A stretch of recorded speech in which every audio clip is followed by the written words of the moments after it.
नमो हरिहन्ताणं नमो सिद्धाणं नमो आर्याणं नमो अध्यायाणं नमो लोये सव्यसाहुणं मङ्गलं भगवान् वीरो मङ्गलं गौतमो गणी मङ्गलं कुन्दकुन्दार्यो जैनधर्मोऽस्तु मङ्गलम् सर्वमङ्गलमाङ्गल्यं सर्वकल्याणकारिकम् प्रधानं सर्वधर्माणां जैनं जयतु शासनं जैनं जयतु शासनं नमयूणजिनं वीरम् अनन्तवर्णानदंसनसहावं वोच्छामिणीयं सारं केवली शुद्ध केवली भणिदम्। नियम सार में व्यवहार चारित्र अधिकार चल रहा था। गाथा 56 हो गई थी और इसके बाद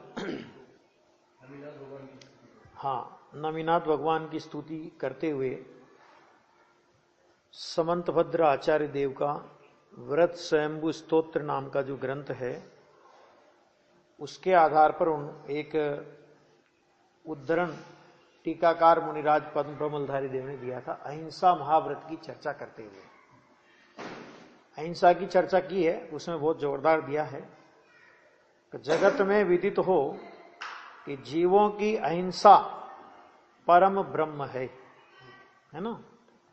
जिस आश्रम की विधि में लेश भी आरंभ है ना, मतलब मुख्य रूप से कि गृहस्थाश्रम में पूर्ण अहिंसा नहीं होती है। तो जिस आश्रम की विधि में लेश भी आरंभ है वहां अर्थात उस आरंभ में अर्थात सग्रंथपने में वह अहिंसा नहीं होती है। मतलब ग्रस्त दशा में कितना भी बचेगा वो, लेकिन वो सग्रंथपने में सर्वथा अहिंसा नहीं हो सकती। क्योंकि अगर सग्रंथपने में अवस्था अगर सर्वथा अहिंसा हो जाए तो फिर निर्ग्रंथपने में क्या करेगा वो, है ना।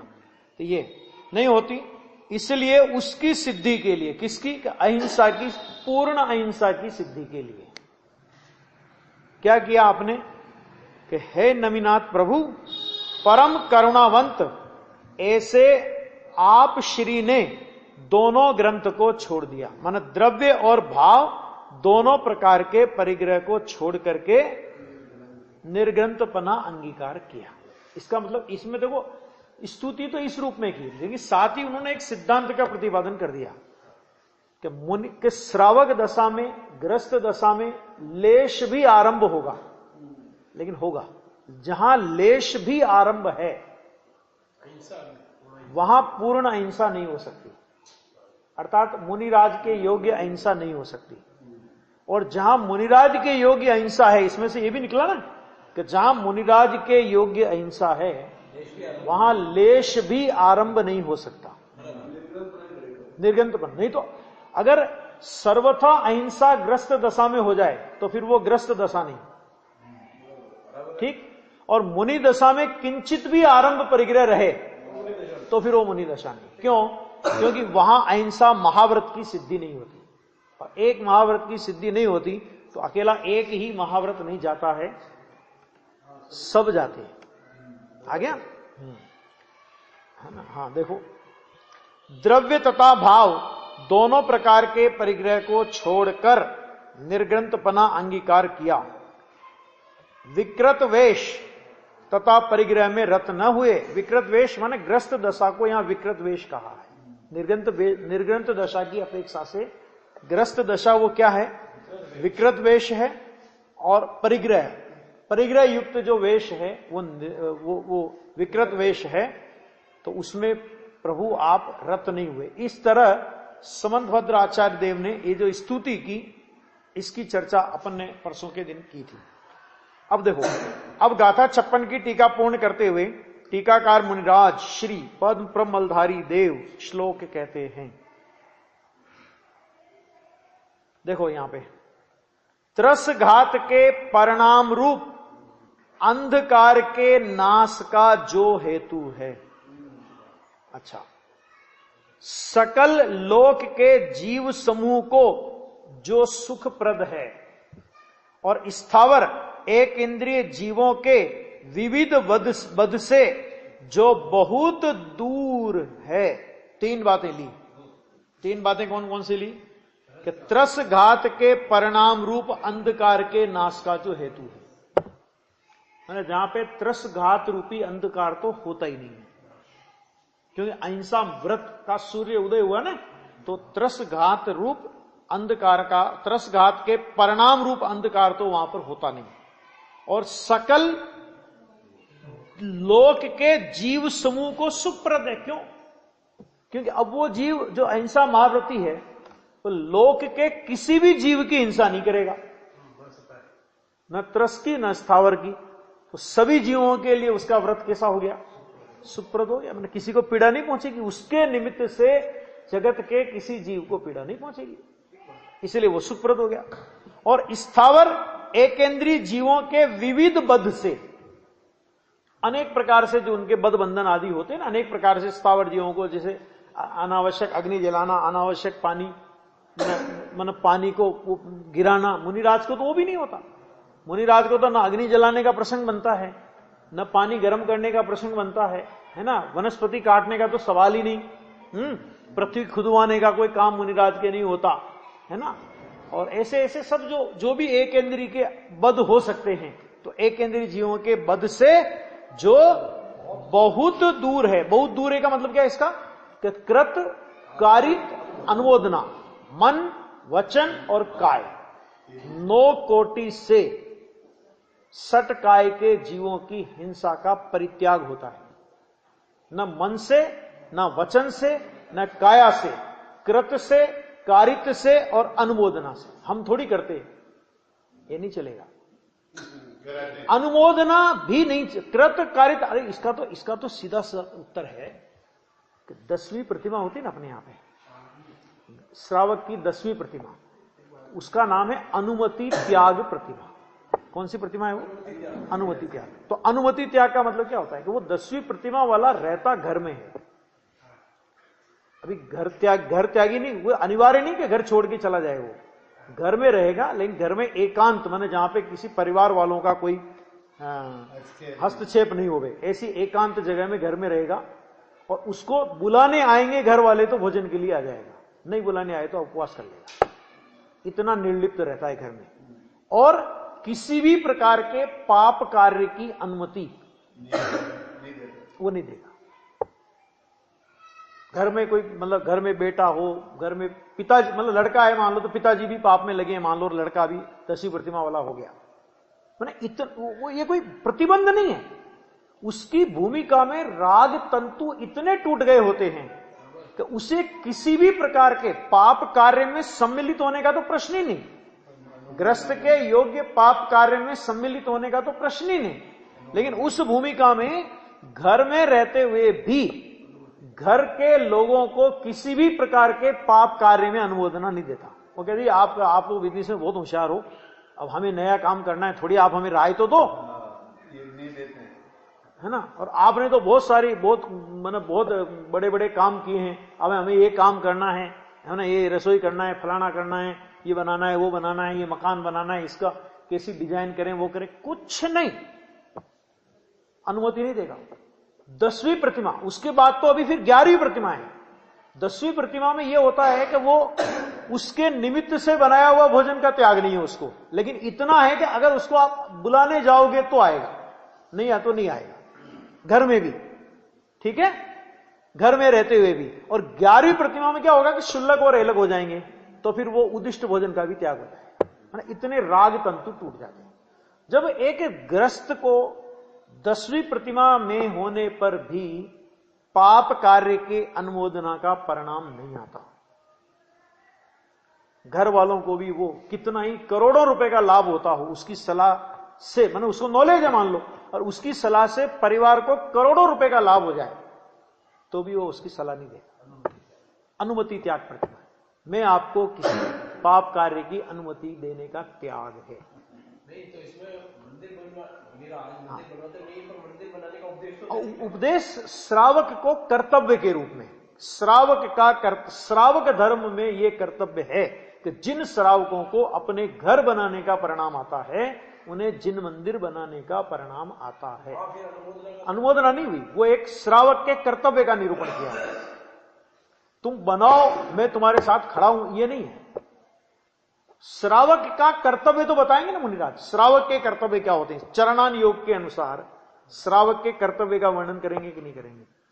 करेंगे। इतना भी बोलेंगे कि एक पीपल के पत्ते जितना जिन मंदिर बनावे, जो के दाने के बराबर उसमें जिन प्रतिमा पधरावे, उसके पुण्य का वर्णन करने के लिए सरस्वती के पास शब्द नहीं है।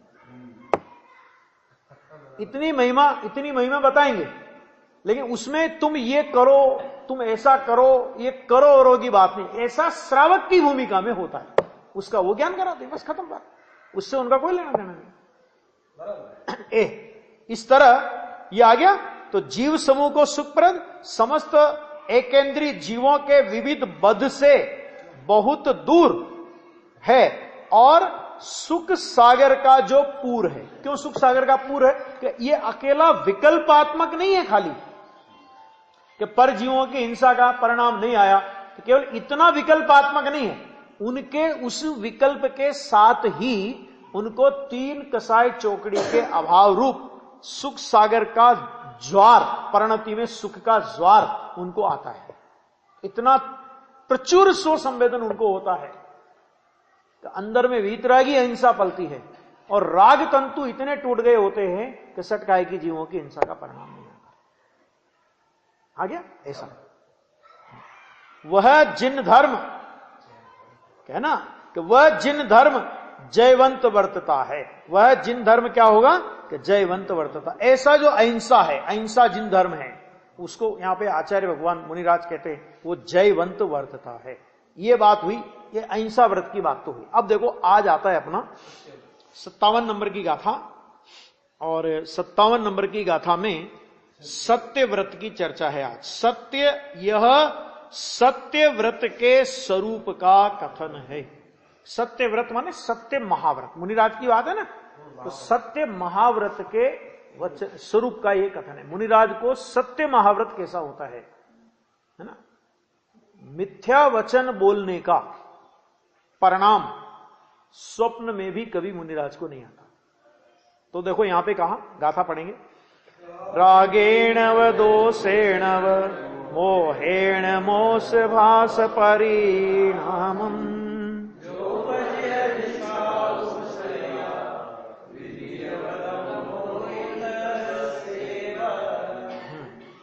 फिर क्या कहते हैं यहां पे, जो राग द्वेष मोह से परिणाम हो रस भाष का, छोड़े उसे जो साधु होता है उसे व्रत दूसरा। देखो अब कितनी बढ़िया बात कही इसमें।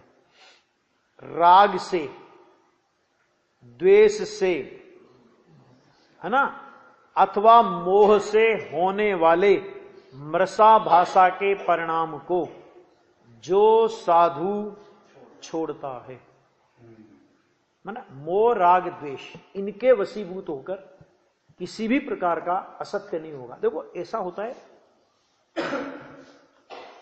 सर्वथा सत्य तो केवल ज्ञान में होता है, ठीक है, सर्वथा सत्य तो केवल ज्ञान में होता है। लेकिन जिसे चरणान योग असत्य मानता है और जो मोह राग और द्वेष के वशीभूत होकर किसी से अपना लगाव है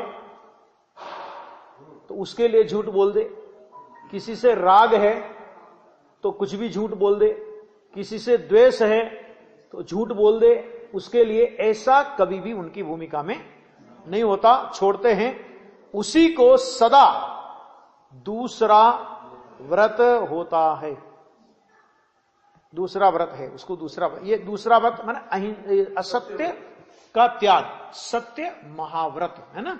अब यहां देखो बहुत अच्छी, ज्यादा टीका है, छोटी छोटी टीकाएं हैं, ज्यादा बड़ी नहीं है।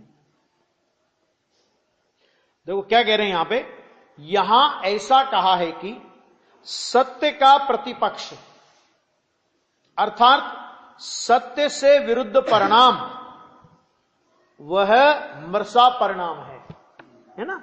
तो क्योंकि आप इसमें परिणाम शब्द क्यों लाए? ऊपर भी क्या लिखा था? मृषा भाषा के परिणाम को जो साधु छोड़ता है, मृषा भाषा परिणामम, ये शब्द का प्रयोग है ना, कुंद आचार्य की लेखनी है। क्यों? क्योंकि आत्मा भाषा को बोल नहीं सकता। भाषा बोलना वो भाषा वर्णना का कार्य होता है ना, परिणाम। तो केवल असत्य बोलने के परिणाम का त्याग। और कोई ये कहे कि मैं असत्य नहीं बोलता हूं, तो ये सबसे बड़ा असत्य है। नहीं आया समझ में? मैं असत्य नहीं बोलता हूं, तो मैं माने आत्मा असत्य नहीं बोलता हूं, कि इससे बड़ा असत्य और कौन सा होगा कि तुम नहीं असत्य नहीं बोलते हो? क्यों? क्योंकि भाषा वर्णना के कार्य को आत्मा का कार्य बता रहे हो। इससे बड़ा असत्य कौन होगा दुनिया में, है ना। इसलिए आचार्य देव ने गाथा में परिणाम शब्द का प्रयोग किया, है ना। और टीकाकार ने भी उसमें से परिणाम शब्द को निकाला। मैंने आत्मा न असत्य बोल सकता है, न आत्मा सत्य बोल सकता है। तो फिर किसका त्याग करते मुनिराज? कि सच में असत्य बोलने के भाव का त्याग होता है। अर्थात उन्हें या बोलने का यदि परिणाम आएगा तो सत्य बोलने का परिणाम आएगा। मोह के वशीभूत होकर, राग के वशीभूत होकर, द्वेष के वशीभूत होकर मुनिराज कभी भी असत्य भाषण का विकल्प उनको नहीं आएगा। ठीक है ना, ऐसा। तो वो यहां पे कहते हैं कि सत्य का प्रतिपक्ष अर्थात सत्य से विरुद्ध परिणाम वह मृषा परिणाम है। मृषा परिणाम कहो, असत्य परिणाम को, एक ही बात है। ठीक है, मृषा मैंने झूठ। वे असत्य बोलने के परिणाम तीन तरह से होते हैं, या तो राग से, द्वेष से अथवा मोह से होते हैं। जिनको किसी से राग नहीं, किसी से द्वेष नहीं और किसी से मोह नहीं, क्यों असत्य बोले? असत्य बोलने का मतलब क्यों आया असत्य बोलने का भाव? या तो मोह है, या तो राग है, या तो द्वेष है। और मुनिराज की भूमिका में तीन कसाय चौकड़ी के अभाव का राग द्वेष मोह टल गया। ठीक है, अब ध्यान देना कि जो संजलन कसाई बची उनको, क्या कौन सी कसाई बची? कि संजलन कसाई बची। अब संजलन कसाई के मंद उदय में वापस उसी को घटित करो कि संजलन कसाई के मंद उदय में उनको निश्चय सत्य महाव्रत होगा। शुद्धोपयोग रूप निश्चय सत्य महाव्रत होगा। क्यों? वीतराग दशा है ना, मुनिराज के योग्य तीन चौकड़ी कसाय के अभाव की दशा, उसका नाम निश्चय सत्य महाव्रत। और छठे गुण स्थान में आए, संजलन का तीव्र उदय है, तो संजलन के तीव्र उदय में छठे गुण स्थान में आए, तो छठे गुण स्थान में आने पर छठे गुण स्थान में शुभ भाव रूप तीन कसाय चौकड़ी के अभाव की शुद्ध परिणति के साथ में शुभ भाव का वो गुण स्थान है। इसके अलावा उनके पास कोई कसाई ही विद्यमान नहीं है। बराबर है, तो उनको असत्य बोलने का परिणाम कैसे आएगा? अरे कदाचित कसाई की मंदता है और बोलने का परिणाम आया भी, तो आया भी तो सत्य वचन बोलने का। अर्थात सत्य वचन भी क्या, किसी को कोई घर गृहस्थी की पंचायत तो करनी नहीं उनको। क्या करना उनको? क्या करना है? किसी ने तत्व के बारे में कोई चर्चा की, किसी ने तात्विक कोई प्रश्न पूछा, तो उसका यथावत उत्तर देंगे।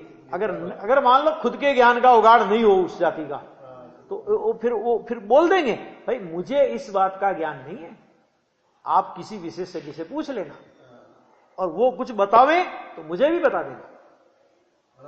असत्य नहीं, क्योंकि मुनिराज को बोलने का परिणाम भी किस बारे में आता है? देखो लौकिक जनों से मुनिराज का संपर्क बहुत कटा हुआ, समझ आ गया?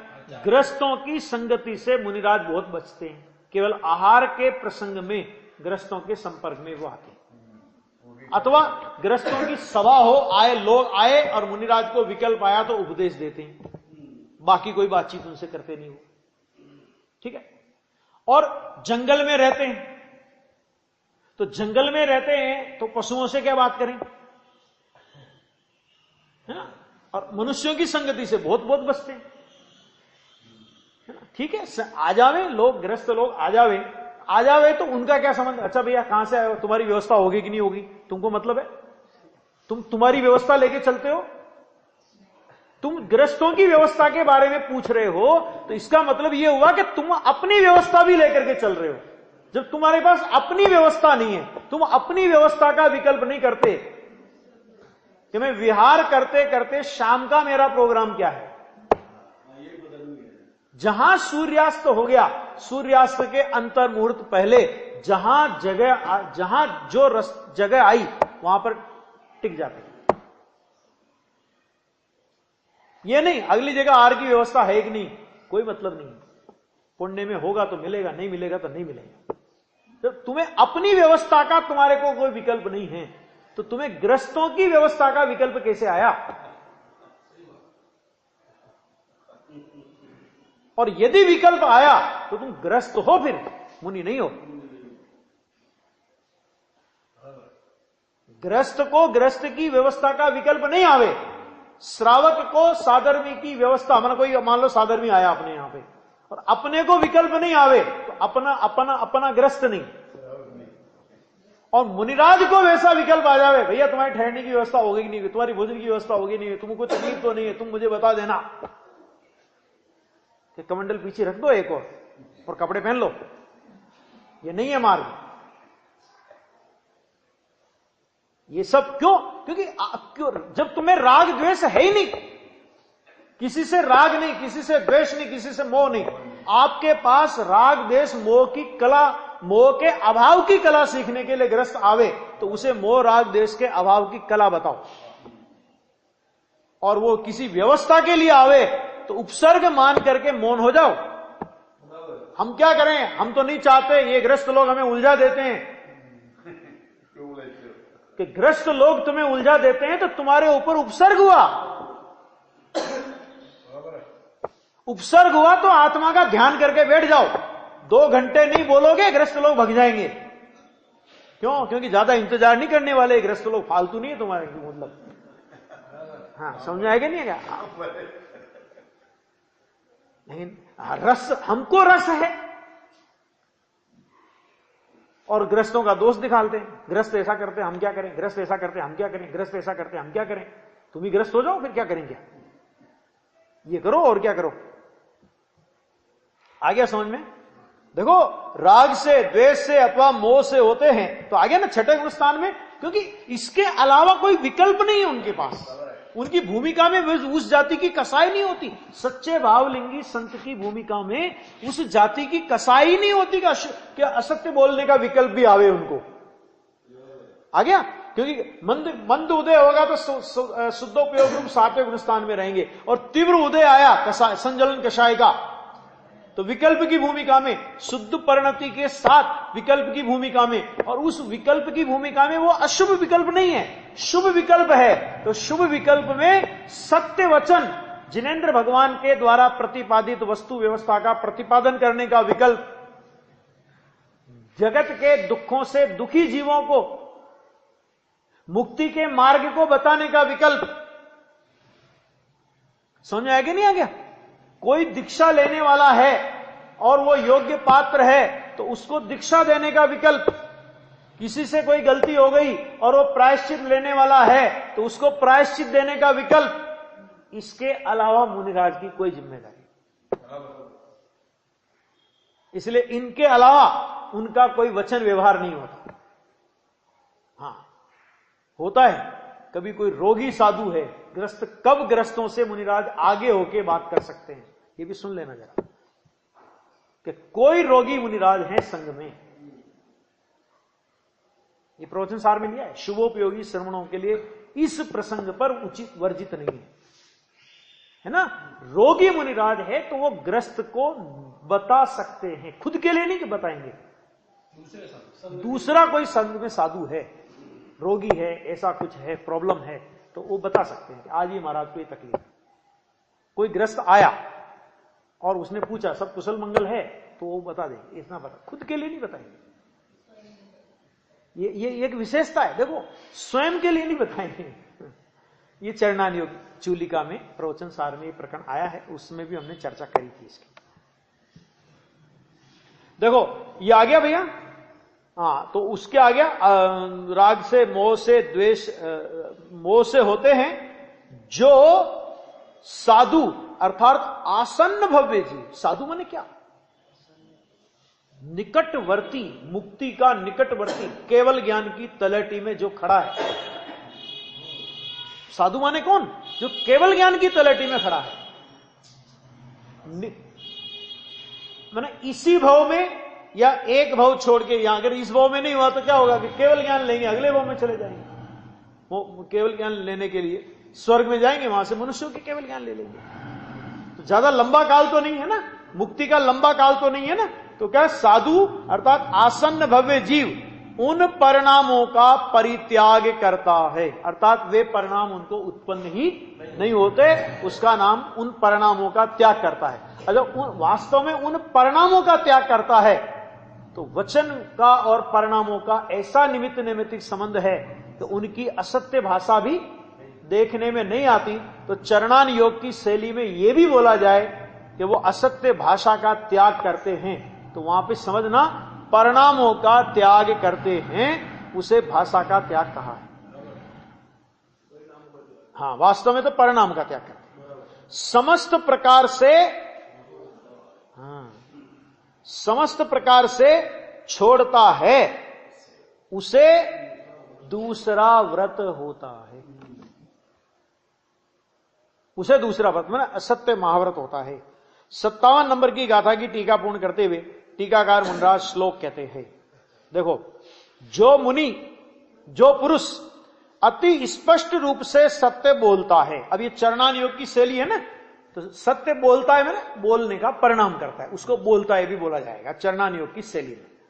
जो पुरुष अति स्पष्ट रूप से सत्य बोलता है वह स्वर्ग की स्त्रियों के अनेक भोगों का एक भागी होता है, अर्थात वह परलोक में अनन्य रूप से देवांगनाओं के बहुत से भोग प्राप्त करता है। मैंने इसका मतलब ये नक्की हो गया कि मोक्ष नहीं जाता है, यही बात समझ। स्वर्ग जाएगा, सत्य बोलता है, मैंने विकल्प है ना, तो वो सत्य बोलने का विकल्प कहते वो स्वर्ग का कारण है,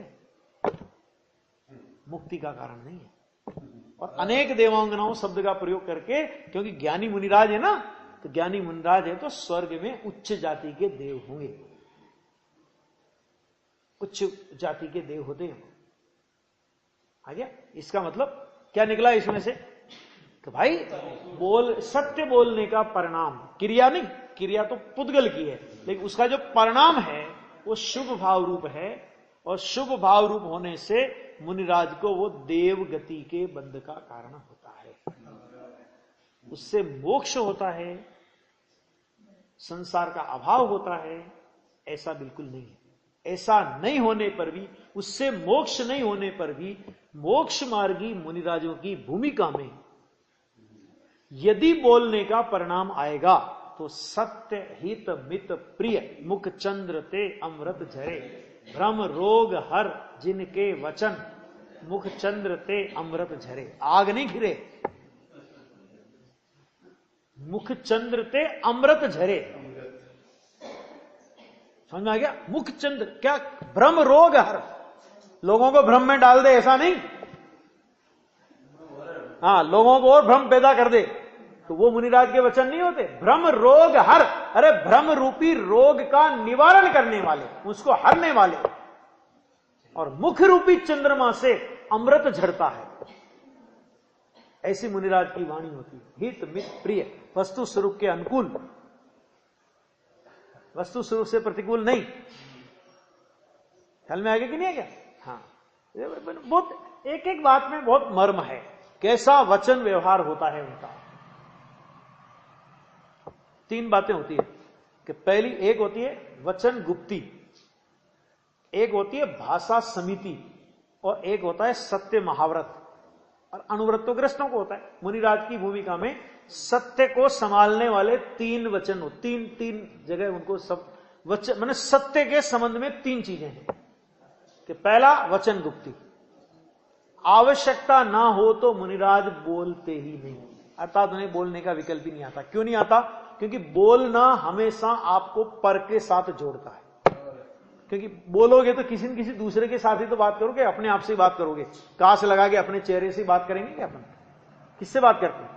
जब अपन लोग बोलते हैं, मान लो किसी दूसरे से ही बोलते हैं ना, इसका मतलब क्या हुआ? वचन व्यवहार वो दूसरों से जोड़ता है, और मुनिराज को किसी से जुड़ना पसंद ही नहीं, संबंध बनाना पसंद ही नहीं। तो पहली बात तो मुनिराज बोलते ही नहीं, भाषा समिति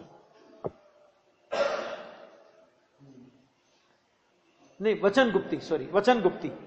और वचन गुप्ती के बाद यदि बोलने का विकल्प आवे तो भाषा समिति, हित मित प्रिय वस्तु स्वरूप के अनुकूल, और वो भी अति अल्प।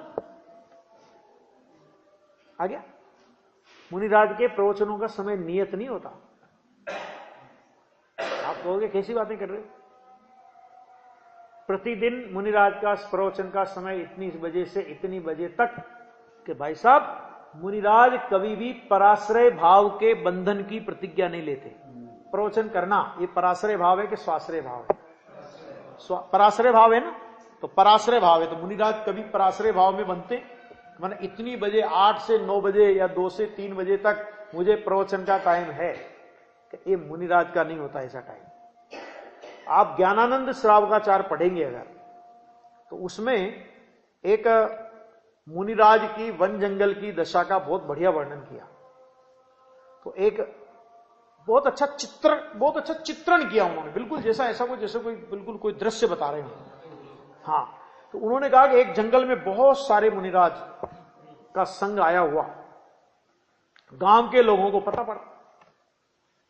ऐसा होता है कि मुनिराज का संग जंगल में आ जावे, बहुत लोगों को पता ही नहीं पड़े। लोगों को पता पड़ा, और पता पड़ा तो लोग गए, झुंड के झुंड लोग दर्शन करने को गए। अब दर्शन करने को गए तो मुनिराज सारे ध्यान में, तो सब लोग पहले नमस्कार किया और बैठ गए। अब मुनिराज का ध्यान टूटे, अब उपदेश हो, अब मुनिराज का ध्यान टूटे, अब उपदेश हो। 1 घंटा निकल गया, 2 घंटा निकल गया, जो अधीर लोग थे वो चले गए, जो धैर्यवान थे वो कहे जी ठीक है कोई बात नहीं, मुनिराज का मुख से उपदेश नहीं हुआ तो क्या, मुनिराज की मुद्रा भी मोक्ष मार्ग का उपदेश देती है, बात भी सही है। और कुछ लोग ऐसे भी थे कि साहब कुछ भी हो जाए, चाहे 2 दिन ठहरना पड़े, हम जंगल में ही रहेंगे, लेकिन जब आए हैं तो मुनिराज का उपदेश तो सुन के ही जाएंगे। अनेक प्रकार की चिंतन मनन श्रावकों में चल रहा है ना। इतने में किसी मुनिराज की ध्यान मुद्रा टूटी, और उन्होंने अत्यंत वात्सल्य से श्रावक समूह की ओर देखा, और श्रावक समूह ने जब उनसे निवेदन किया कि प्रभु हम आपकी दिव्य वाणी सुनने के लिए आए हैं, मुनिराज को विकल्प आया, और उन्होंने कितने टाइम देंगे कोई फिक्स नहीं। 5 मिनट विकल्प आ गया तो 5 मिनट, 10 मिनट विकल्प आ गया तो 10 मिनट, 15 मिनट विकल्प आ गया तो 15 मिनट, जितना है ना। ऐसे प्रसंग है, कोई फिक्स समय नहीं होता। क्यों? क्योंकि पराश्रय भाव का बंधन मुनिराज को नहीं होता। इसलिए कभी भी किसी चीज का मुनिराज के फिक्स टाइम नहीं है। तो विहार करेंगे, ये टाइम फिक्स है, ये टाइम फिक्स है कि सूर्योदय के अंतर्मुहूर्त बाद, सूर्योदय से अंतर्मुहूर्त पहले विहार खत्म, विहार शुरू और विहार खत्म। भोजन का समय निश्चित, जिस समय ग्रस्त के यहां भोजन बनने का समय हो उस समय मुनिराज, वो तो आहारदान में चर्चा करूंगा मैं, उस समय मुनिराज आहार के लिए निकलते हैं, यदि उनको आहार का विकल्प आवे तो, और उसमें भी झलक मात्र दिखलाते हुए। इस मुद्रा में आते हैं ना, वो झलक मात्र दिखलाते हुए निकल जाते हैं। उनकी विधि मिल गई ठहर जाएंगे, नई विधि मिली तो मिलवाएंगे नहीं, यह है विधि। वो सारी चर्चा है। तो ये आ गया ना, तो ये उसको बहुत भोगों को प्राप्त करता है। और इस लोक में, परलोक में तो ये होगा, और इस लोक में सर्वदा माने सदा सर्व सत्पुरुषों का पूज्य बनता है। क्यों पूज्य बनता है? क्योंकि जो हित मित और प्रिय वचन बोलने वाला है ना, आत्महित का मार्ग बताने वाला, अगर जगत जनों का पूज्य नहीं बनेगा तो कौन बनेगा? है ना, सारे जगत का पूज्य बनता है। वास्तव में क्या सत्य से अन्य कोई बढ़कर व्रत है? ये तो सब में आएगा। जब जिस व्रत की चर्चा चलेगी, इससे बढ़ के कोई है? इससे बढ़ के सभी एक से एक बढ़कर है। तो अंतर बाहर की परिणति का सुमेल है ना। अंतर की परिणति कैसी होती है, तब बाहर में कैसा विकल्प आता है। और यही होता है, विकल्प आता है। अब उस समय विकल्प आया, ये शास्त्र ऐसे ही तो लिखे गए। शास्त्र कैसे लिखे मुनिराजों ने? कुछ जरूरी थोड़ी हर ग्रंथों को लिखने के लिए श्रावकों ने निवेदन किया हो, ऐसा जरूरी नहीं। कुछ के लिए किया भी महाराज हमें, और विकल्प आया, बना दिया। 85 काय भी किसी राजा शिव कुमार के अनुरोध पर कुंदकुंदाचार्य ने 85 काय बनाया। संस्कृत की जयसेनाचार्य की टीका में आता है कि किसकी निमित्त से वो ग्रंथ बना, ऐसा सब आता है उसमें, है ना। लेकिन ऐसा कुछ जरूरी नहीं है कि हर ग्रंथ किसी के निमित्त बनाए हो। उनको विकल्प आया तो उनने अपना लिख करके रख दिया, अपने विकल्प की पूर्ति हो गई। दूसरा समझता है नहीं समझता है, सही समझता है गलत समझता है, उसका कोई जिम्मेदारी मुनिराज पर नहीं। आगे है ना। और ये शास्त्र में लिख रहा हूं, कोई इनको संभालेगा कि नहीं संभालेगा? ये कोई विकल्प उनको नहीं। लिखा और वहीं का वहीं ताड़पत्र रख दिया। कोई श्रावक रहे होंगे जिन्होंने इन ताड़पत्रों का संग्रह किया और आज अपने को ये जिनवाणी के रूप में ये सारे जिनागम अपने को उपलब्ध हो गए। ये महाभाग्य है। समझा कि नहीं? मुनिराजों को क्या लेना था? इतनी निष्प्रय वृत्ति कि पूरे ग्रंथ की रचना कर दी और कहीं अपना नाम नहीं। बोलो। और लिखा तो क्या लिखा? अक्षरों से पद बने हैं, पदों से टीका की रचना हुई है, इसलिए इस टीका के रचने में स्वरूप गुप्त अमृतचंद्र का कुछ कर्तव्य नहीं है। ये कहकर के नाम भी आया और मैं तो स्वरूप गुप्त हूं।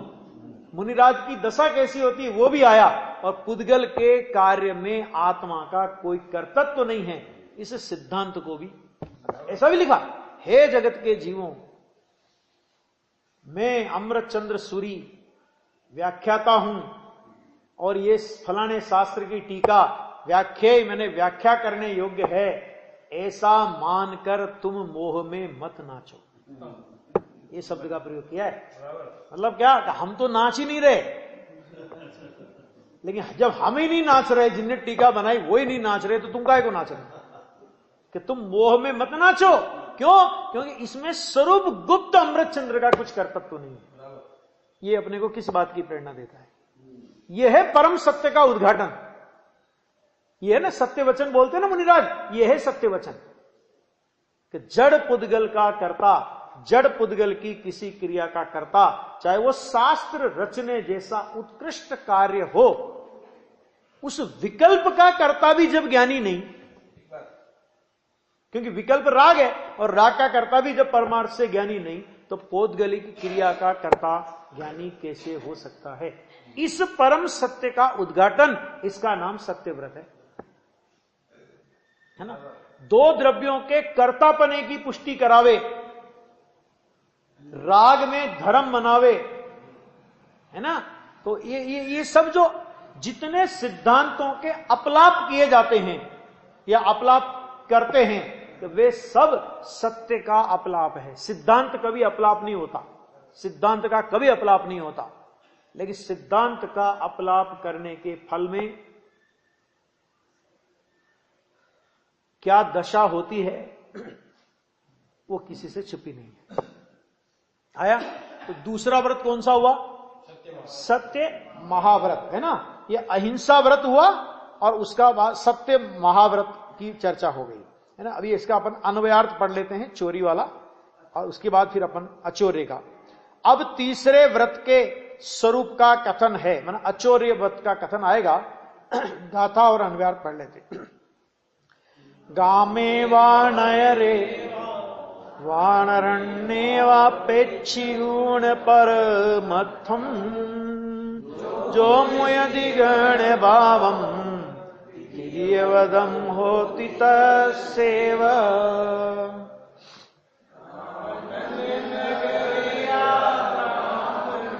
जो देख पर वस्तु से छोड़े ग्रहण के भाव होता तीसरा व्रत है उसे। देखो यहां पे क्या कह रहे हैं, ग्राम में, अभी ग्राम की भी व्याख्या करेंगे। गांव किसे कहते हैं, नगर किसे कहते हैं, है ना, जिसकी तरफ परकोटा हो, फलाना, वो सब व्याख्या करेंगे, है ना।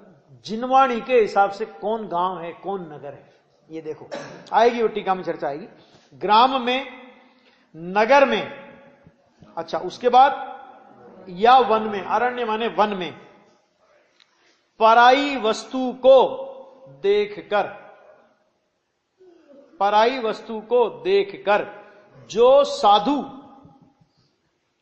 उसे ग्रहण करने के भाव को छोड़ता है, अर्थात ग्रहण करने का भाव नहीं करता, तस्य उसी को तीसरा व्रत अर्थात अचौर्य महाव्रत होता है। इस अचौर्य महाव्रत की चर्चा विस्तार से अपन और करेंगे।